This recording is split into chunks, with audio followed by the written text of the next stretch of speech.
Assalamualaikum warahmatullahi wabarakatuh. Nama saya Faridatun Nur Faidah. Saya mahasiswa semester 7, program studi S1 Fisika Universitas Muhammadiyah Lamongan. Pada mata kuliah Fisika Instrumentasi Industri, kali ini saya akan menjelaskan materi tentang temperatur dan tekanan. Sebelum itu, saya akan menjelaskan sedikit tentang pengantar instrumentasi industri. Di era digital ini, instrumentasi berperan penting dalam bidang industri yang mana sebagai pengukuran, sebagai kontrol, serta pengawasan dalam bidang apapun yang mana nantinya bisa diaplikasikan dalam bidang industri. Yang pertama, kita akan membahas tentang pengertian instrumentasi industri. Nah, instrumentasi industri sendiri ini adalah cabang teknik yang mempelajari tentang pengukuran, kontrol, dan pengolahan sinyal dalam konteks lingkungan industri.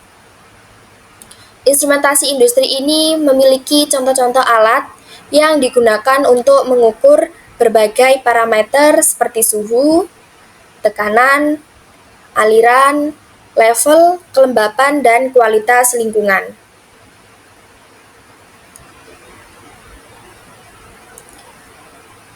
Adapun jenis-jenis dari alat instrumentasi ini ada 5 yang mungkin nanti kita akan membahas. Yang pertama ini ada sensor suhu.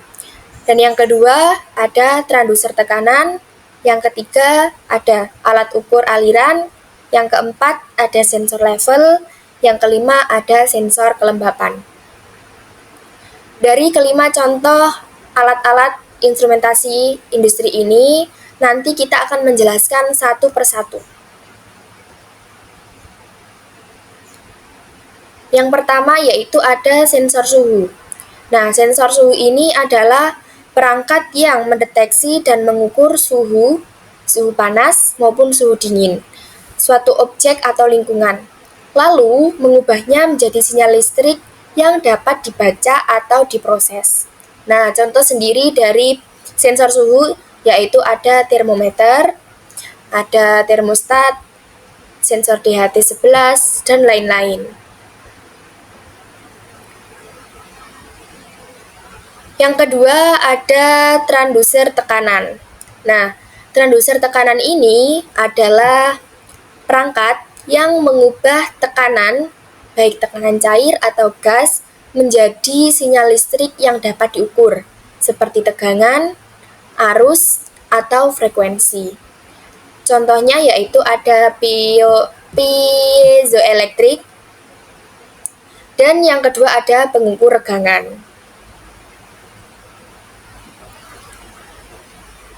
Selanjutnya ada alat ukur aliran, yang mana alat ukur aliran ini merupakan alat ukur instrumen yang digunakan untuk mengukur jumlah atau laju aliran suatu zat, baik cair maupun gas, yang melewati pipa atau saluran tertentu dalam periode waktu tertentu. Contohnya ada flowmeter, venturimeter, dan anemometer.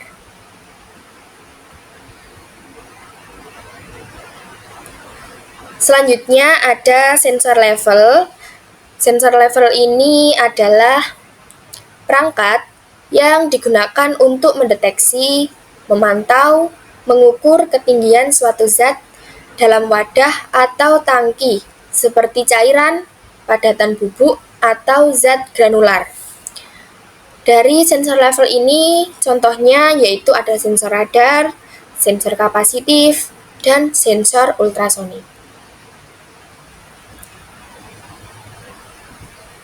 Dan contoh yang selanjutnya yaitu ada sensor kelembapan, yang mana sensor kelembapan ini merupakan alat elektronik yang berfungsi mengukur kadar uap air di udara atau disebut juga dengan kelembapan relatif, yang mana seperti sensor humidifier, sensor DHT22, sensor DHT11, dan masih banyak yang lainnya. Oke, kita masuk dalam materi temperatur dan tekanan. Yang pertama yang kita akan bahas yaitu tentang temperatur, yang mana temperatur ini adalah ukuran derajat panas atau dingin suatu benda.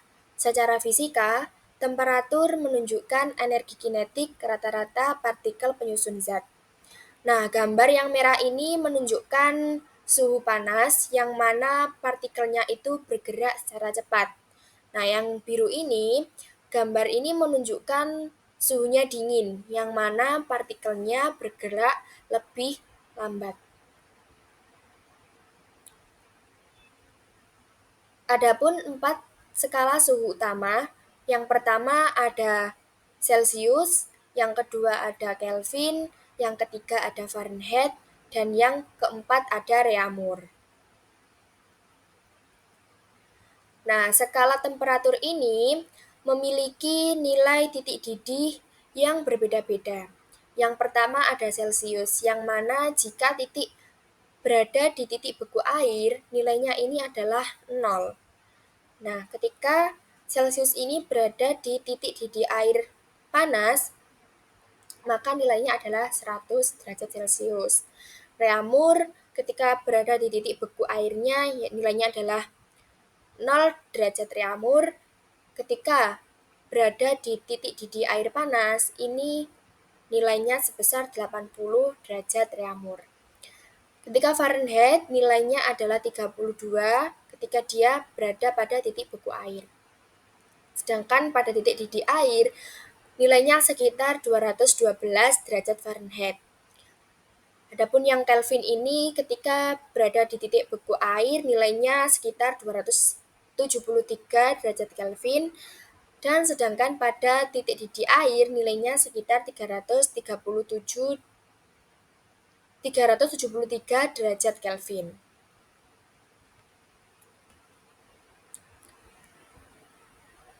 Selanjutnya, masuk pada konversi suhu, yang mana merupakan proses untuk mengubah nilai temperatur dari satu skala ke skala lainnya, agar dapat digunakan secara seragam dalam berbagai sistem pengukuran. Nah, ketika kita akan mencari nilai Kelvin ke derajat Celcius, maka ada pertambahan sekitar 273. Jika kita akan mencari nilai Fahrenheit ke derajat Celcius, perbandingannya yaitu 5:9, yang mana nantinya ketika kita akan mencari Fahrenheit ke Celcius ini ditambah 32 dan sebaliknya jika kita akan mencari nilai Celcius ke Fahrenheit, nilainya dikurangi 32. Nah, sedangkan apabila kita akan mencari derajat reaumur ke derajat Celcius, ini perbandingannya adalah 4:5. Yang selanjutnya ada hukum ke-0 termodinamika, yang mana jika dua sistem berada dalam keadaan setimbang termal dengan sistem ketiga, maka kedua sistem tersebut juga berada dalam kesetimbangan termal satu sama lain. Nah, hukum ini menjelaskan konsep dasar suhu dan kesetimbangan termal. Apa saja itu? Konsep dasar suhu dan kesetimbangan termal, yang mana jika benda A mempunyai temperatur yang sama dengan benda B dan benda B mempunyai temperatur yang sama dengan benda C, maka temperatur benda A akan sama dengan temperatur benda C atau disebut ketiga benda A, benda B, benda C ini berada dalam kondisi kesetimbangan termal.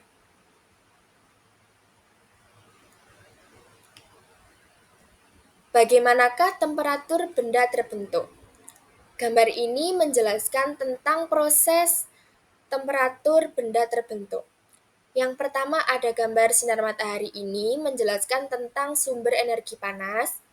Anak panah ini menjelaskan tentang arah perpindahan energi panas. Dan yang gambar temperatur ini menjelaskan tentang benda yang menerima panas.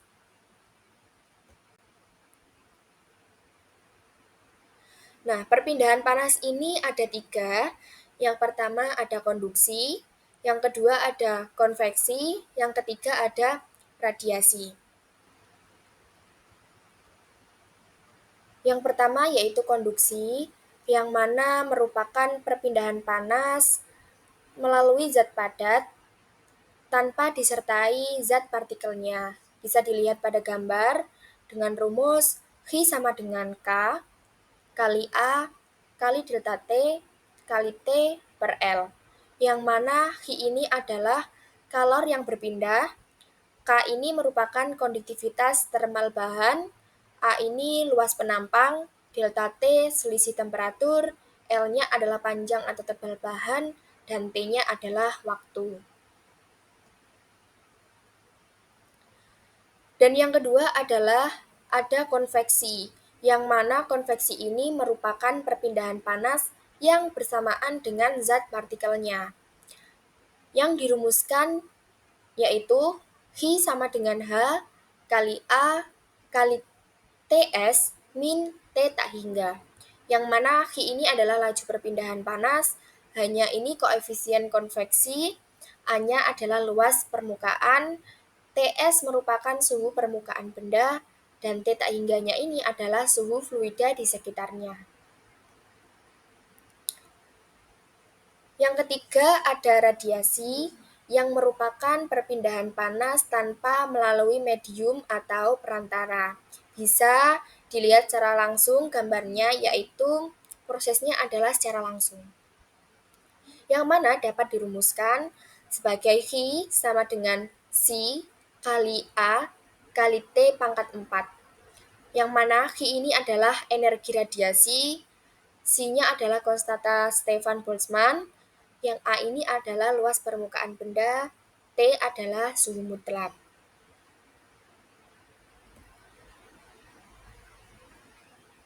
Nah, masuk dalam teori kedua atau materi yang kedua, kita akan membahas tentang tekanan. Nah, tekanan ini merupakan gaya yang bekerja tegak lurus pada suatu permukaan per satuan luas. Secara matematisnya dapat dirumuskan yaitu P sama dengan F per A. Yang mana P ini adalah tekanan dalam satuan Pascal, F-nya ini adalah gaya yang bekerja tegak lurus pada permukaan. Nah, yang A ini adalah luas permukaan tempat gaya bekerja.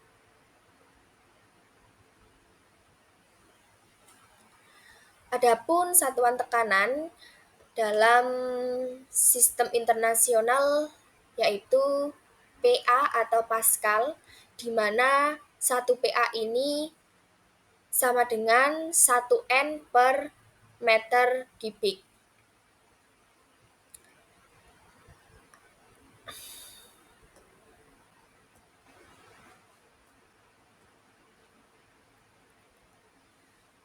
Nah, adapun satuan tekanan yaitu dalam sistem internasional adalah Pascal, di mana 1 PA ini sama dengan 1 N per meter persegi.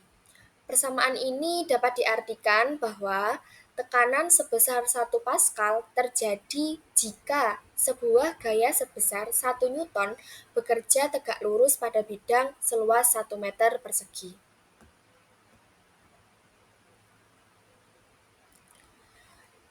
Tekanan pada zat padat. Nah, pada zat padat, tekanan itu timbul ketika gaya bekerja pada permukaan benda secara tegak lurus, yang mana dapat dirumuskan yaitu P sama dengan F per A. Sebagai contoh, yaitu jika ada gaya 100 N bekerja pada luas bidang 0,02 meter persegi, maka P-nya itu sama dengan 100 per 0,02 sama dengan 500 PA atau Pascal. Apa artinya? Yaitu semakin kecil luas permukaan, maka besar tekanan yang dihasilkan oleh gaya yang sama.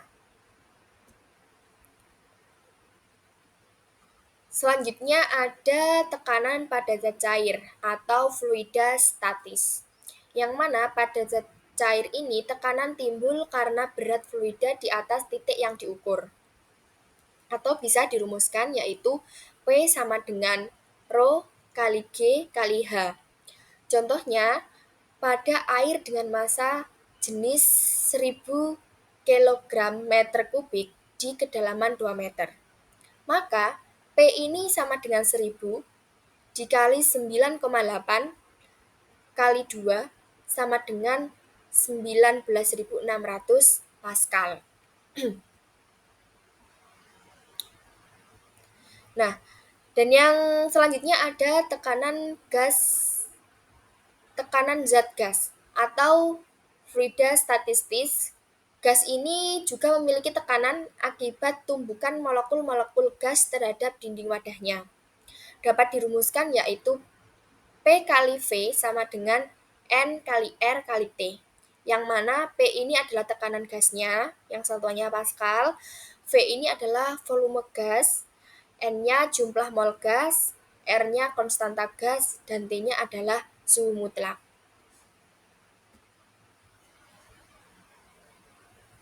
Nah, di sini juga berhubungan dengan hukum Pascal. Yang mana hukum Pascal ini menyatakan bahwa tekanan yang diberikan pada fluida tertutup akan diteruskan ke segala arah dengan besar yang sama. Nah, atau bisa dirumuskan ini F1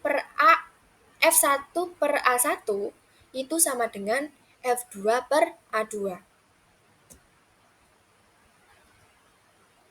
Di sini juga ada tekanan atmosfer, yang mana merupakan tekanan udara yang menyelimuti bumi akibat berat kolom udara di atasnya. Nah, nilai-nilai rata-rata tekanan atmosfer ini di permukaan laut yaitu sama dengan 1 atm itu sama dengan 101.325 PA atau sama dengan 760 mmHg. Nah, apa sih hubungan antara teori yang sudah dijelaskan tadi, yaitu tentang temperatur dan tekanan? Sebetulnya temperatur dan tekanan ini saling berhubungan. Nah, yang mana hubungan antara temperatur tekanan ini bersifat sebanding atau berbanding lurus. Jika semakin tinggi temperatur suatu gas pada volume tetap, maka semakin besar pula tekanannya. Nah, fenomena ini itu menjadi dasar dalam banyak aplikasi industri seperti termometer, gas, sistem hidrolik, tabung gas, mesin pembakaran, dan peralatan tekanan yang tinggi. Nah, mungkin cukup itu teori tentang temperatur dan tekanan yang dapat saya sampaikan. Apabila ada yang kurang jelas, mohon dimaafkan. Billahi fisabilillah, wastabiqul khairat. Wassalamualaikum warahmatullahi wabarakatuh.